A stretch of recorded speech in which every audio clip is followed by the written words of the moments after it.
Hello, and welcome to the Marin Water District 3 Candidates Forum, sponsored by the League of Women Voters of Marin County. I'm League Member Kay Noguchi, and I'll be your moderator. League Member Suki Sennett is our timekeeper. The candidates with us today are running for a 4-year term for the Marin Water District number 3. They are Larry Bragman and Liza Crosse. The candidates will make opening statements of 2 minutes. We'll begin with Larry Bragman. Okay. First of all, I want to thank the League of Women Voters and the Media Center of Marin for hosting the forum.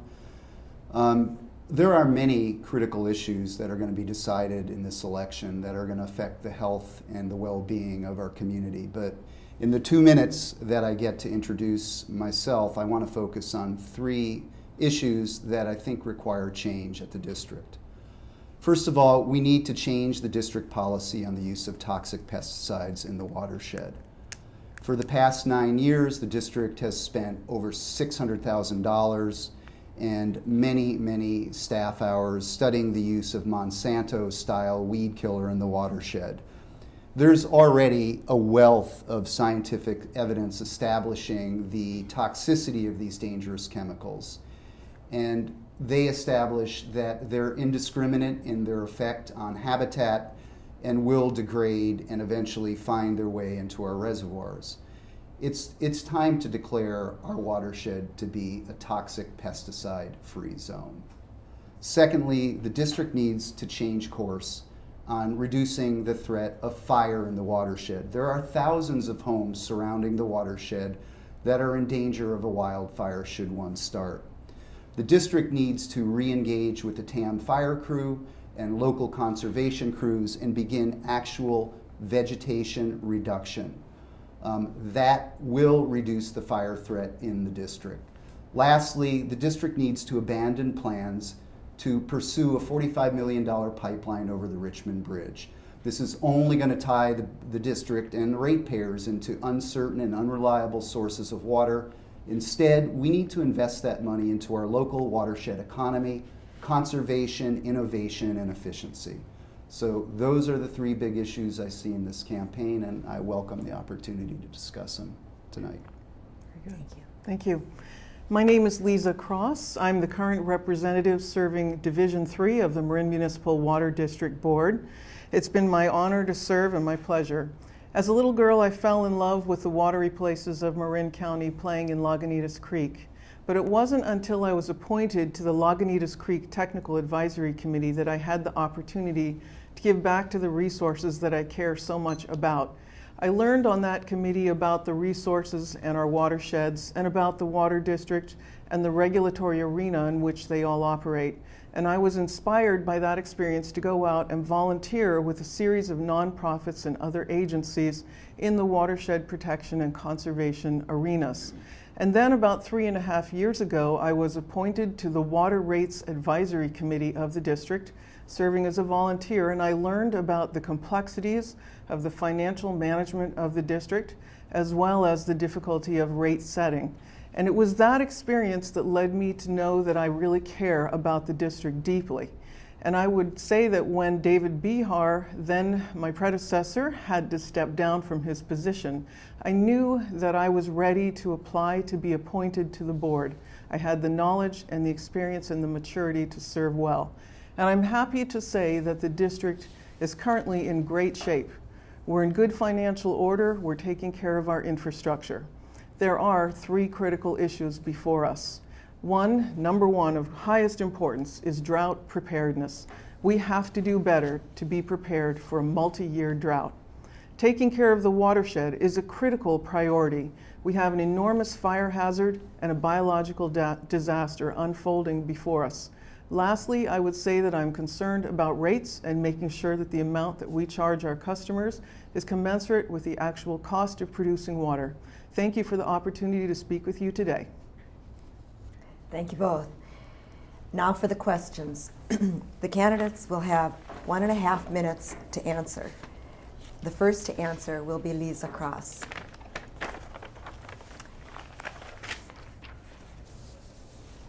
MMWD's water supply depends mostly on rain running off into the 7 reservoirs. Given the continuing drought, what do you think will be the most effective way for the district to meet demand? Thank you very much. Yes, important to remember that we have about 3/4 of our water from our existing reservoirs, the other quarter from approximately from the Russian River. I believe that there is no single approach that we can take to resolving our concerns about drought. We have to remember that in most years we have plenty of water. We can go 15, 20, 25 years and have enough water, but we have to do better at planning for the emergency scenario. We need to pursue conservation aggressively. We're already underway with some exciting rebate programs to support all kinds of beneficial opportunities, from gray water to on-demand water heaters to replacing grass and lawns for more efficient landscaping. Recycled water, I get very excited about recycled water. We have 4 projects at different levels of development. Number 1 being the Peacock Gap Golf Course, which will create 275 acre-feet of water to serve a golf course with recycled water, thereby offsetting potable water. Lastly, we need to be studying every option possible to make Marin safe in a water emergency. That means studying every opportunity. It is irresponsible to allow us to continue with this risk hanging over our head. Thank you. The State Water Board's mission statement encourages abundant, local, reliable water sources. And I believe that the Marin Water District is almost uniquely equipped to fulfill that mission because of the Mount Tam watershed. Right now, the district is pursuing a $45 million intertie with East Bay Mud, and I think that that is a pipeline to uncertain and unreliable water, and we need to look inward. Conservation, innovation, and efficiency. Right now, the district is not requiring high-efficiency toilets, high-efficiency plumbing fixtures in new construction, major remodels. The district needs to be providing leadership on that, either by requiring those type of fixtures or by giving the local jurisdictions model ordinances to implement them. The same goes for gray water and rainwater catchment. Those type of technologies are very inexpensive and very easy to use to start changing our community to a watershed-based economy. We need to require individual water meters in all new construction. The poster child for overdevelopment in this county, WinCup, does not have individual meters on the units. There's 6 meters for 180 units.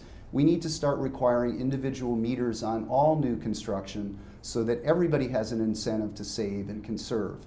And ultimately, I believe if we invest the money that the district is now using to study tentacling out into the Delta, that we can really create a model for California and the nation right here in Marin County. Thank you. The next question starts with Larry. Are you satisfied with the quality of MMWD's water? Well, by and large, I think we have excellent water. And I think the unfortunate thing about it is that we're wasting a lot of the water. Even though a lot of us are water conscious here in Marin County, we're still using 1/3 of that high quality potable water for our landscaping and our plumbing fixtures. And that needs to change. The answer to wasting water is not finding more water, it's ending the waste. I think we need to concentrate more on the conservation and efficient use of our water. I think there are certain changes in policy that should be implemented at the district on fluoridation. On fluoridation, I think science has caught up with politics. There's a recent study in the British Lancet Neurology medical journal, which basically is a peer-reviewed study establishing the neurotoxicity of fluoride for pregnant women and young children. So I think the district needs to really take a hard look at its fluoridation policy. I think the level of fluoride in district water should be reduced. And again, I think the real focus of our conversation is how do we preserve and use that good water most efficiently. Thank you. I'd like to take a moment to clarify a point made in the last question, and that is that the district is not pursuing a pipeline, but I believe the district should investigate the opportunity provided by a pipeline and whether there might be resources for us in the East Bay. We need to have all the information on the table as we consider our water supply future so that our communities can make an informed decision about our future in a drought. Regarding water quality, that's a joyful question. I'm thrilled to say our water quality is superb. And I'm very proud of not only our team that ensures the water quality at the district, but also thankful for the beautiful mountain that we have that provides us with this wonderful water. I will briefly respond to the point on fluoride. We remember that the voters of the 1970s twice approved a measure on fluoride, and the district began fluoridation at that time. We are further obliged by state law enacted in the mid-1990s that requires us to fluoridate water. We are in full compliance with all of the standards related to fluoride, all of the laws, including the fact that we are under any threshold, state and federal, for fluoride in the water. Again, I will say our water quality is superb, and I'm proud of it. If rain is insufficient, should the district build a desalination plant to create potable water? And this question starts with Liza. Thank you very much. Just to remind us of our history and our current water situation, as I said before, we have enough water in most years. The desalination plant was investigated some years ago. A pilot plant was built and studied, and an environmental impact report was undertaken. The voters of Marin approved in 2010 Measure S, which said that if ever the district were going to build a desalination plant, it would need the support of the voters. And I supported Measure S strongly. My personal opinion is that desalination is too big and too expensive for Marin County, especially given that we might go 15, 20, or 25 years before we ever benefited from desalination. So again, my position is that desal is not a good option for Marin County. That said, I would never say never to desal, because we do not know what is around the corner in the way of a multi-year drought. We remain at risk, and we need to keep every option open. And lastly, I would say that the technology related to desal is changing, and we never know when it might be more efficient and more suitable for Marin County. Thank you. Desal should be off the table. First of all, let's talk about the real drought risk. California is no doubt in a drought, but if you look at the 400-year tree ring record in our watershed here locally, it establishes that the longest drought that's ever been endured in our local watershed has been 2 years. So for the district to be planning for a 4-year drought just is inconsistent with the record we have in the watershed. Secondly, the voters did disapprove by both Measure S and Measure T desalination. Desalination is a highly energy-intensive process. And again, before we start tentacling out and trying to find new water, and there really is no new water, we need to stop wasting water. We're using 1/3 of our water for landscaping and plumbing. The intertie proposal that is on the table at the water district is a pipeline to more delta water and possibly desalinated water from a regional desalination plant that's being planned in Antioch. And where's the water going to come from for desalination? It's going to come from the Delta. The Delta Bay complex is already in full collapse. We've got a $7 billion bond measure on the November ballot to try to remediate it. So we need to look inward. We need to go towards conservation, innovation, and efficiency, create the watershed economy that is a model to California and to the nation. Okay, thank you. And the next question starts with Larry. You mentioned it. What do you think of California Proposition 1, the state water bond? Very tough question. Very tough question. It includes 2 large dams, 20th century style technology, which is going to rob Peter to pay Paul. We've got to stop thinking that our water problem is just a problem of distribution. It is a problem of efficiency. And to the extent that Proposition 1 has some funding for efficiency projects, that's a good start. Unfortunately for a lot of us, the two major dams that are included in the bill are a bit of a poison pill, because what they're going to do is they're going to encourage the type of water wasting and really water hoarding that's going on in some of the agencies in the Central Valley. There's no incentive for agriculture, which uses 80% of our water here in California, to reduce its water use. And ultimately, again, it's conservation, innovation, and efficiency that we need in Marin and throughout the state.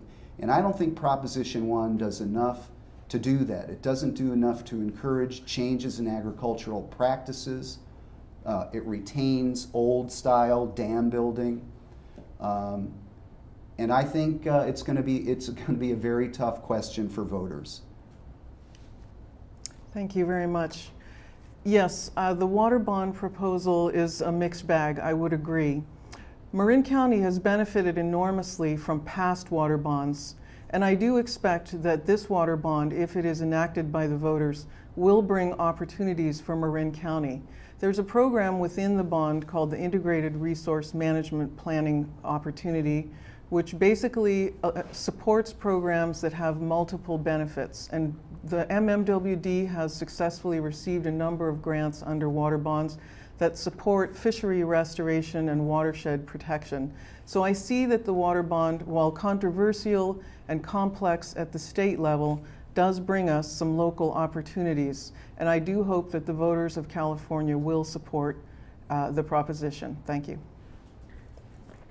Okay, we'll start with Lisa, and we'll talk a little bit about the watershed now and the load of fire fuel that's in the watershed and what you think should be done to control that.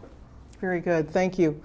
The Water District has been underway with planning for the watershed for several years, and in 2012 produced the vegetation management plan that lays out two different alternative paths towards addressing vegetation on the watershed. It's important to remember we're talking about 20,000 acres, 50 rare and endangered species, 200 invasive species, and different ecologies across the mountain. It's a complex problem, and the watershed plan does a super job. We are obliged by the California Environmental Quality Act to undertake an environmental impact report to address those alternatives, and we're about midway through that and expect it to be finished in summer of next year. My number one concern is that we have the science and the information that lead us to a good community discussion about the issues related to the watershed. We need to be informed as we understand the implications both for fire, the enormous fire hazard that we face, as well as the biological disaster that's unfolding on the mountain. I want an informed public discussion before I, as a board member, make a decision. It would be inappropriate to take a position in advance of the information and the public debate. Thank you. Well, California's been on fire for the last few months, and certainly there is an enormous amount of fire fuel that's built up over the decades in the Mount Tam watershed.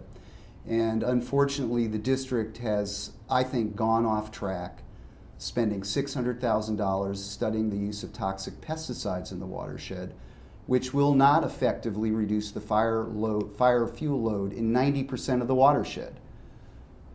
We need to bring back the Mount Tam fire crew. The Mount Tam fire crew costs $3,000 a day. The $600,000 that's been spent studying toxic herbicides would have brought the fire crew in for 200 days of fire clearing. We need to bring them back. We need to hire conservation crews to start beginning actual watershed stewardship to actually reduce vegetation without toxic chemicals, because we know and the studies have shown it will not only will it reduce the fire load on the mountain, it's actually going to improve the health of the watershed and the productivity in our reservoirs. So we need to stop studying and hiring consultants and getting to work. We can certainly expand the use of goats eating the invasive vegetation, but really It's really the water district changing direction and making an enduring commitment to watershed stewardship and ending its seeming dependence on the use or introduction of toxic herbicides into our watershed. Thank you both. So Larry, we start with you on this. What do you think of the district's water rate structure? I think the water rate structure needs to be reformed. I think we need to start moving the district away from being a commodity-based model of selling water to meet its operational costs to an operation that is a public benefits model that includes in its baseline structure watershed stewardship and fire fuel reduction. I think the higher tiers certainly need to be looked at to increase rates. We have a lot of people in the lower tier that are super savers. They have the consciousness of conservation, and they shouldn't be punished by raising rates. There's a lot of folks that are using as little water as possible, and they certainly should not be penalized by a raise in their rates. On the other hand, at the upper tier rates, which is a very low percentage of our actual number of ratepayers, but it's a fairly high percentage of water use, we need to take a look at changing those rates to really reflect the actual cost to the district. So I think it is a dynamic that needs to be studied and looked at and probably changed. Thank you. This is an area of both strength and passion for me. I did have the opportunity to serve for nearly 2 years on the Water Rates Advisory Committee of the Marin Municipal Water District in 2010 and 2011, and I learned about the complexities of rate setting. And in that process, I understood that the tier structure brings values in that it provides a strong conservation signal, but it also needs to make sure going forward that our tier structure provides equity in the process. So in the structure itself, we want to make sure that people are charged an amount that is directly commensurate with the cost of water. I do support the idea that our fee structure must reflect the well-being of the watershed itself, and that we need to invest in those resources more significantly. The district is currently underway with a cost of service study which will project our financial needs and our revenues over the next 15 years. And then in 2015, I expect that we will have a robust community discussion to consider our rate structure and possible modifications. Again, for me, the core value will always be making sure that the cost of water for the customers is directly associated with the actual cost of producing it. Thank you. Okay, thank you. We're going to start with Liza on this question, and I'm going back to your answer before when you made a reference to a biological disaster unfolding on the mountain. And I wonder if you could expand on that. What is the biological disaster that's unfolding on the mountain? Thank you very much. Yes, we have an enormous problem with invasive weeds, basically taking over the habitats that exist on the mountain. The mountain's ecology is very complex. We have diverse species that exist, but we also have, as I said previously, over 200 invasive weeds. French and Scotch broom are highest on the list, with well over 1,000 acres infested by French and Scotch broom. And that's not only a fire hazard, it basically replaces our natural ecology and the species that exist there, basically shading out our native shrubs. In addition, we have a huge problem with sudden oak death, and we have another problem with invasive grasses taking over our meadows and changing entire ecologies of meadows on the mountains. Each of these requires an individualized approach based on the circumstances and the species involved, and so it's an enormously complex problem. The watershed plan lays out options for all of these different scenarios. It's a deep document prepared by experts and biologists, and I believe it is worthy of support and consideration in the process to come. We must do a better job. It is unacceptable to allow this disaster to continue to unfold. Thank you. Thanks. If you look at the actual mapping of broom infestation in the Marin Municipal Water District, 90% of the watershed is not infested with broom. So I think it's a bit of hyperbole to characterize it as an unfolding disaster. It's changing, but broom has been here a century. Governmental agencies planted broom as an anti-erosion protection. So what we need to do is take a common sense approach to it. Throwing weed killer at it is not a common sense approach. As a matter of fact, if you want to talk about a biological disaster, it would be a biological disaster of our own making, because there's ample, credible scientific evidence of the toxicity of these chemicals that the district persists in pursuing for use in our watershed. The watershed should be declared a pesticide-free zone. Furthermore, if the district pursues weed killer in the watershed, it's going to degrade the habitat because it's highly, it is highly systemic. Glyphosate is a highly systemic chemical that will go through the broom that it's intended to target, and it will be absorbed by native plants, further stressing them. It will degrade the habitat. It will eventually find its way into our reservoirs.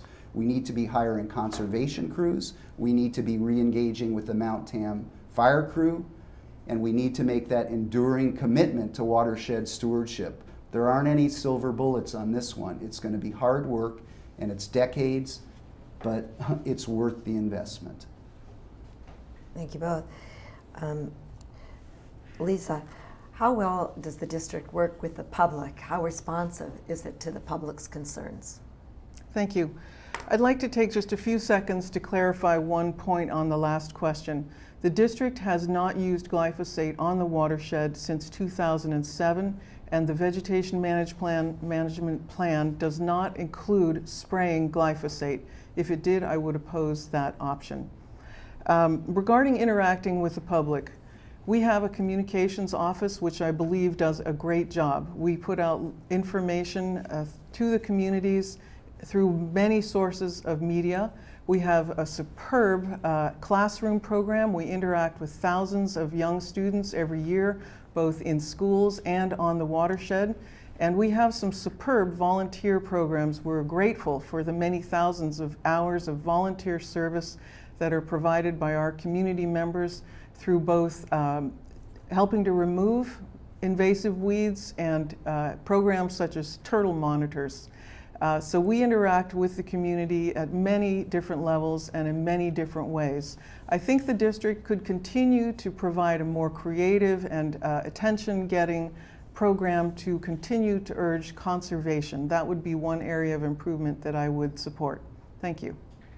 I missed the question, actually. The question is, how well does the district work with the public? How responsive is it to public concerns?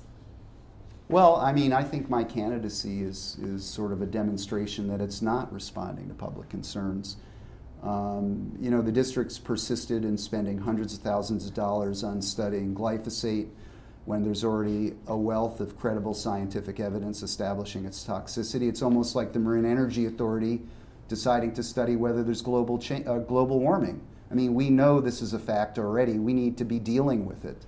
And dealing with the evidence that's before us. I definitely applaud the district's outreach to the community, especially youth. I think we need to really be engaging with youth in the classroom and outside the classroom. I think the district could be much better served by upping its use of media. District meetings are not televised. There are important decisions being made at the Marin Water District that the public should be aware of. And certainly all the meetings at the district should be televised for a rebroadcast on this station and on the internet. So I think there's definitely improvement to be made, and I think if those improvements are made, we're going to get better decisions at the water district. Thank you. This next question starts with Larry, and I'm going to just ask you if you could imagine the district joining a regional water providing consortium to increase security and share resources. Well, we already are to a certain extent, because we've partnered with Sonoma County for many years.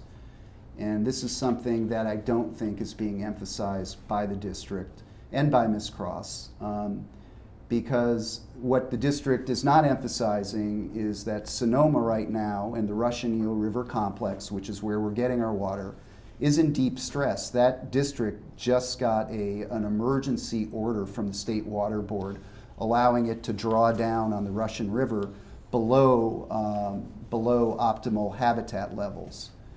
So we are already in regional relationship with Sonoma County, and I think that's an enduring relationship that needs to be cultivated. How do we cultivate it? Look inward. Conservation, efficiency, innovation in our watershed, so there's more equitable sharing of resources. The idea of tentacling out over the Richmond Bridge, $45 million pipeline, which the district has studied and recommended on 3 separate occasions,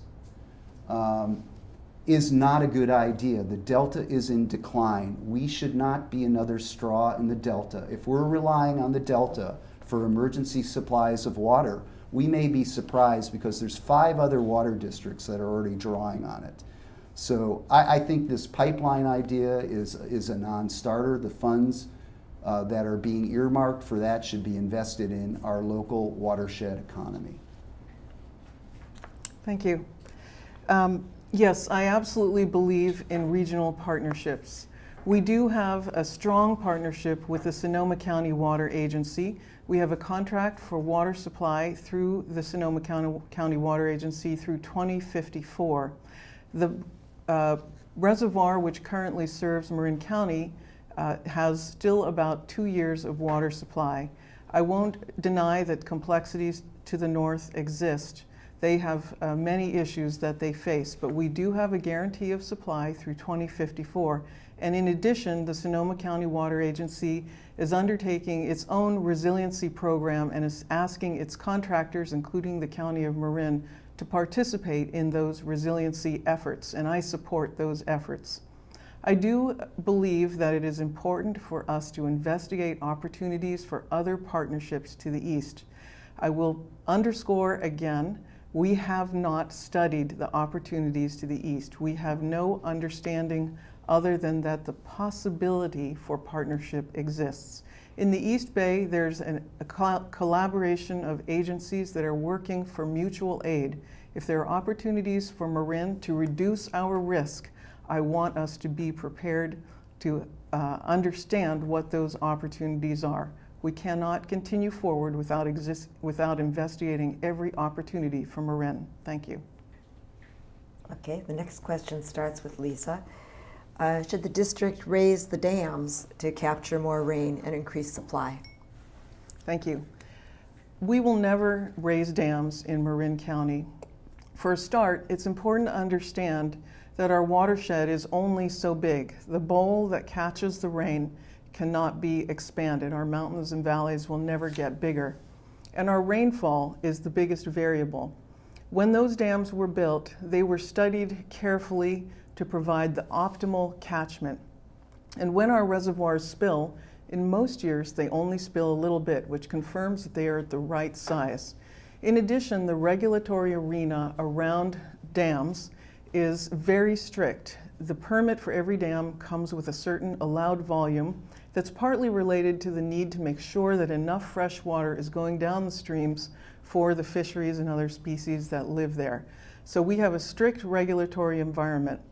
It is possible that we could consider excavating our dams a little bit to deal with any sedimentation, but we can never exceed that original permitted amount. The question that remains is whether it's cost effective to do that hard work to excavate the dams. We do have a study underway at Bontempi to investigate the question of whether the siltation of the dams is significant and worthy of undertaking a dredging project. Thank you. I agree with Ms. Crosse that the idea of raising the dams is complex and would be very premature at this point to be pursuing, both from a habitat point of view, regulatory point of view, and just the historic record of what the reservoirs have done. Where I disagree is the record of the Water District, which has not undertaken a bathymetric study of the reservoirs in 100 years. Yes, there was a recent contract that was engaged about 2 months ago to do the first study of any reservoir in Marin County in 100 years, and that's Bontempi. We need to be doing that same study at Lagunitas and also at Kent, and to determine whether we can dredge the existing reservoir capacity to increase what we're catching. So I think we've got work to do just on our maintenance and management of our existing reservoirs, which has not been done. It's overdue to be done before we consider more dam building. So I think that's where I would start, would be in those studies. And just to go back to the intertie proposal, this is a $45 million proposal to East Bay Water. When we last had an intertie to the East Bay, we brought in 4,500 acre-feet of water. At that rate, this proposal that's on the table now at the Water District would be bringing water in at a marginal cost of $10,000 per acre-foot, which is off the charts. Thank you. This next question starts with you, Larry. Except for extreme situations, as when there was a water hookup moratorium, the district has no say in population growth in the district. In the face of climate change, should it be part of the conversation on growth issues? I think it has to be part of the conversation on growth issues, and I think it is unfortunate that you've got two separate governmental entities that are not working in concert with each other to plan development in Marin County and in California.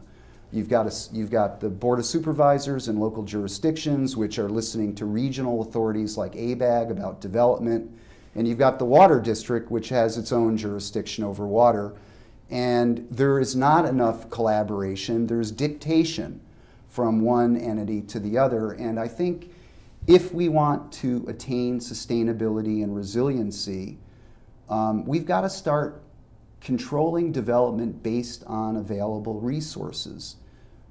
We can grow our county in a consistent way with our water resources, with our watershed economy. And that is critical to our future. If we begin uncoupling our development from our local watershed, it's Katie bar the door. The development will have no relationship to our local resources. And I think that's the real problem with this intertie proposal that's on the table at MMWD to put a pipeline across the Richmond Bridge to East Bay Mud. It's going to uncouple development from our local watershed. And I think the district deserves an independent representative on the board who is unencumbered with ties with county government. We need an independent voice on the board to make those decisions. Thank you. Yes, the responsibilities of the county and the cities and the Water District are clearly defined by state law. The county and the cities are responsible for planning. The Water District is responsible for providing water. We know, though, from our required planning processes that we have enough water to serve the anticipated low growth that's anticipated for the next 20 years. And that is prescribed in our urban water management plan, which we're required to prepare every 5 years, that projects for 20 years. We know that Marin's historic growth rate of 1% is beginning to flatten out to less than 1% over the next 20 years. We also know that our conservation measures are reducing demand and our recycled measures are increasing supply. So in 20 years' time, we actually end up in a slightly better position. Of course, if a drought comes, then we're all affected together. I will add that I resent the suggestion that I'm not able to think for myself. The responsibilities of the two different agencies, the county and the water district, are separate. The place where we can engage together is through good dialogue and communications, and both the water district and the county have been meeting on a regular basis. The water district has also met with each of the cities to describe our drought and our responsibilities for water supply. Thank you. Lisa, starting with you, what kind of access should bicycles have to the watershed and its trails? Very good, thank you. The district has existing policies that support passive recreation, and I support those policies continuing forward. I believe that bicycles are appropriate on the fire trails, and I welcome them there. I do believe that the current paradigm is a difficult one, and it's not a success. We must do a better job of ensuring protection of our watershed and the sedimentation and other issues that result from abusive bicycle use. I have been in dialogue with the bicycle community to seek ways to reduce those points of conflict and to reduce the impacts on the watershed, and I'm hopeful for a continued dialogue over the years to come. Thank you. Well, I've been riding the watershed for 20 years and mostly confined to the fire roads, which have been more than adequate for a rider of my skill and age level. And I agree with Ms. Crosse. I mean, there are concerns about sedimentation and erosion caused by bikes. Same issues apply for equestrian use too. So if you actually go outside the district, multi-use paths are the norm. On the other hand, the district is a watershed. The first priority for the district is to maintain the watershed for water collection and the health and safety of the community. So it's going to have to be a very studied approach to avoid conflicts between user groups. I'm open to listening to some proposals to begin considering multi-use paths. I think there may be some opportunities on the north side of the mountain which are much less used by equestrians. There's much less opportunity or probability for conflict. But I would do so very cautiously because I know it's a big area of community conflict that needs to be mediated very carefully to avoid increasing the conflict among user groups. But I do think part of the value of the district is as a recreational asset for all user groups, and that we should be constantly evolving our consideration of user groups and user group needs in accordance with what the community is really asking us to do. So, Larry, how do you feel about all these golf courses in Marin? Golf courses generally are pretty high water users and they're pretty high pesticide users. So I think the game of golf is a great game. It's a historic game. But I think we need to work with them to both reduce water use and certainly reduce pesticide use and herbicide use. You know, I was talking to somebody recently and they said brown is the new green. In other words, the property owner whose landscaping is brown is really greener than someone who has an unnaturally green landscaping. And as I ride past the country club above Fairfax, it is pretty unnaturally green. So maybe we could begin working with them to create a new paradigm of keeping the fairways greener or more yellow, keeping the greens greener, allocating resources that way to reduce their water use, working with them to create and use turf varieties that are not as herbicide, pesticide, and fertilizer dependent, and integrate them into our water plan, which we've been discussing here, which is conservation, innovation, and efficiency. Thank you. I'm not a golfer. I think that golf courses are an opportunity for recycled water, and as I mentioned previously, the Peacock Gap Golf Course is the most exciting project that will provide recycled water on the order of 275 acre-feet a year to that golf course. In my experience, the golf course owners are very interested in those opportunities, and they step up to be partners with the Water District and the community as best they can. I do think that highlighting golf courses in particular is not necessarily as much a priority as focusing on the other, even bigger water users in the county. When it comes to pursuing opportunities for conservation and recycling, our biggest customers are ourselves, the property owners of Marin County. We put nearly half our water into watering our gardens. So in terms of being more efficient, that's the first place to start. We have some other big customers like San Quentin, which can also be opportunities for using recycled water. So golf courses are an important part of the picture, but they're not the only part of the picture. Thank you. Okay, thank you. Lisa, would you want to change the way the staff is organized at the Water District? Thank you.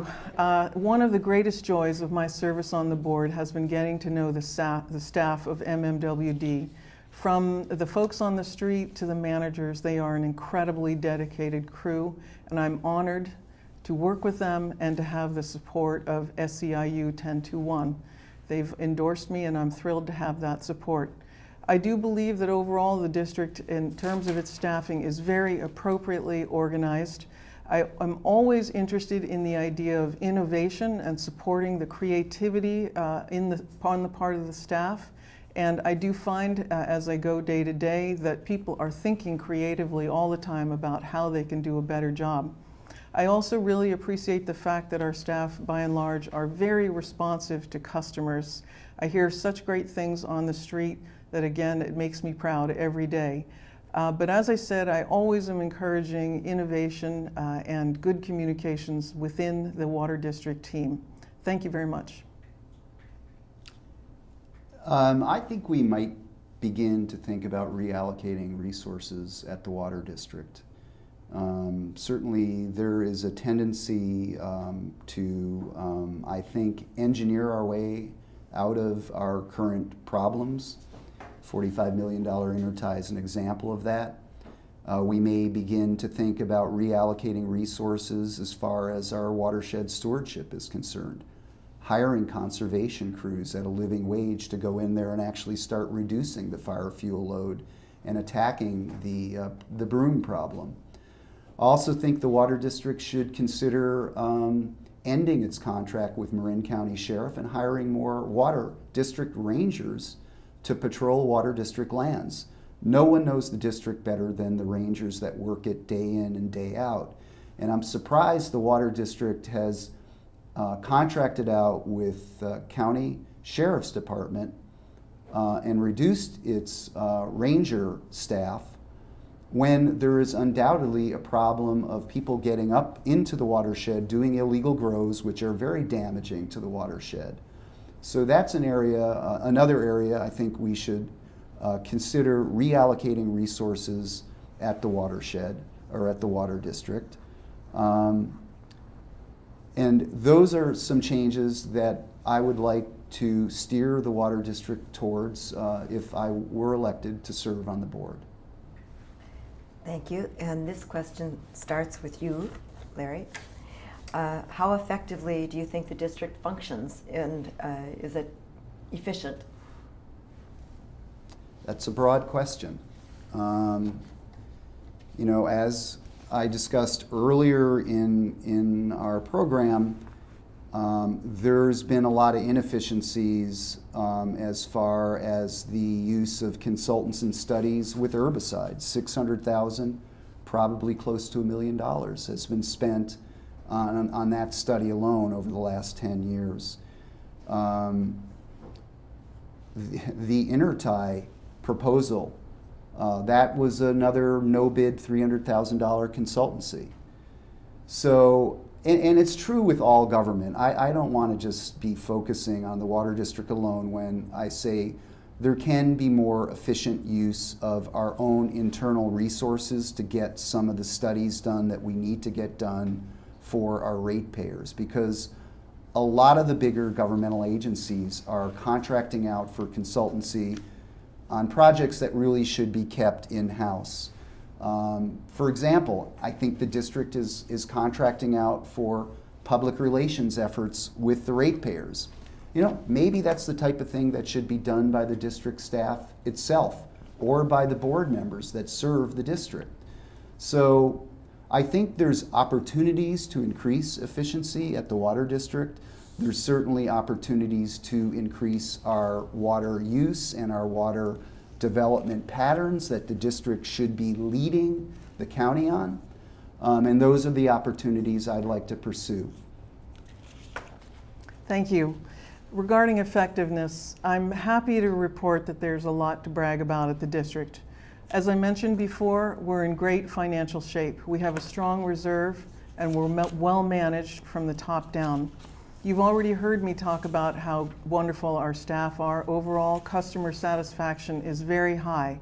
Our customers receive superb water regularly. Our infrastructure is well maintained. We have a lot of old infrastructure and we need to keep plugging away, but we're working on it every year.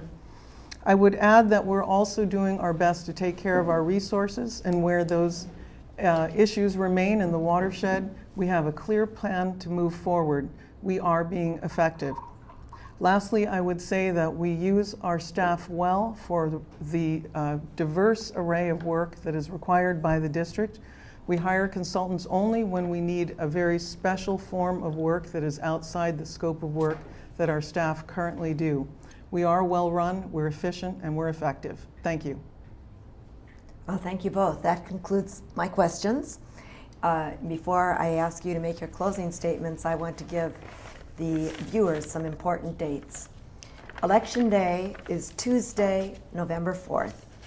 The last day to register to vote or to re-register if you have moved since you last voted is October 20, 2 weeks before the election. Requests for absentee ballots must be received by the Elections Department by October 27th, 1 week before the election. Early voting will open at the Civic Center in room 121 on October 6th, just around the corner. If you go to the League's smartvoter.org website and enter your street address and zip code, you'll be able to see your own ballot with links to the candidates, issues, ballot measures, and information about the voting process itself. In addition, our website, the League of Women Voters website, which is marinlwv.org, has many other online resources for voters to research facts and campaign financial information. Now, the candidates will be making their closing statements of 90 seconds. Reversing the order of opening statements, we'll begin with Liza Crosse. Thank you. Thank you. Firstly, I'd like to say how thankful I have been to serve on the Marin Municipal Water District Board. It's been both an honor and a pleasure. I care deeply about the district, and I believe that I have the knowledge, the strong knowledge, the background, and the passion to do a great job going forward for another 4 years. And I have the skill to strike the delicate balance between managing our natural resources while ensuring that the water is delivered to you safely. I'd like to also express my thanks for the amazing support I have received in my campaign. I have incredible endorsements, starting with the Marin Democrats and now the Marin Young Democrats, the Firefighters Local 1775, SEIU 1021. Congressman Huffman and Congresswoman Woolsey have stepped up to endorse me, as well as the entire Marin Municipal Water District Board and most of the Board of Supervisors. And lastly, many City Council members are supporting me, including the mayors of Fairfax, San Anselmo, and Larkspur. I'm honored and thrilled to have their support, and I look forward to another 4 years of service. If you'd like to know more about me, I encourage you to go to my website at crossforwaterboard.com. Thank you very much to the League of Women Voters for this opportunity. I appreciate your time. Ready? Well, I want to thank the League and the Community Media Center again for hosting and producing the debate. The health of the watershed is really inseparable from the health of our community, and investing in the health of the watershed is really a down payment of the health of our community.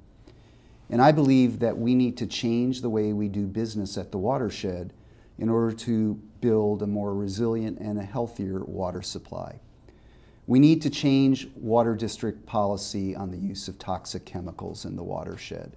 We need to change district policy to encourage and step up on more efficiency, conservation, and innovation. We need to be requiring water meters on all new development. We need to end the district's persistence in pursuing engineering solutions for local watershed problems. We need to focus the funding and resources that this district can bring to bear on our local watershed economy to become a real leader and a real example to California and the rest of the nation on building a watershed economy. I've spent 11 years on the town council in Fairfax and various other local governmental agencies implementing and developing policy. I'm the only candidate that's been endorsed by the Sierra Club. I believe that district voters and the district itself deserve independent representation that is unencumbered with ties and relationships to county government. And I believe I can provide that independent representation. So thank you very much. And that concludes our debate. Thanks to the candidates for running. And thanks to Suki for timekeeping. And to you, the audience, thank you for watching. Thank you. Thanks a lot.